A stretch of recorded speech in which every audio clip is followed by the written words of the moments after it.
unless somebody, somewhere, is willing to hope. And somebody is willing to stand up.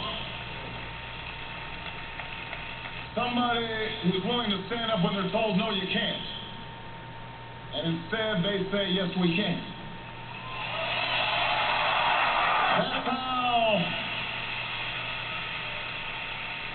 That's how this country was founded. A group of patriots declaring independence against the mighty British Empire. Nobody gave them a chance, but they said, yes, we can. That's how slaves and abolitionists resisted that wicked system, and how a new president charted a course to ensure we would not remain half slave and half free.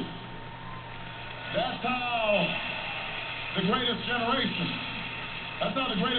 my grandfather fighting in Patton's army, my grandmother staying at home with a baby and still working on a bomber assembly line, how that greatest generation overcame Hitler and fascism and also lifted themselves up out of the Great Depression.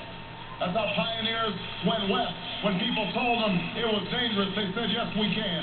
That's how immigrants traveled from distant shores when people said their fates would be uncertain.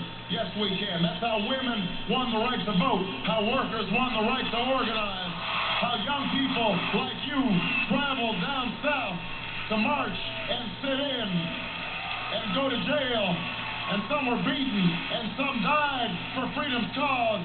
That's what hope is. That's what hope is.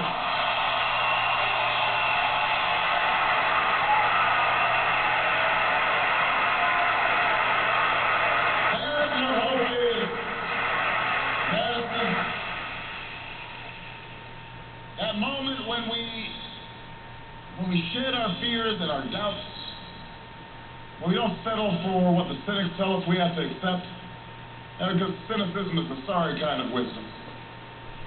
When we instead join arm in arm and decide we are going to remake this country block by block, precinct by precinct, county by county, state by state, that's what hope is. There's a moment in the life of every generation when that spirit has to come through if we are to make our mark on history. And this is our moment. This is our time.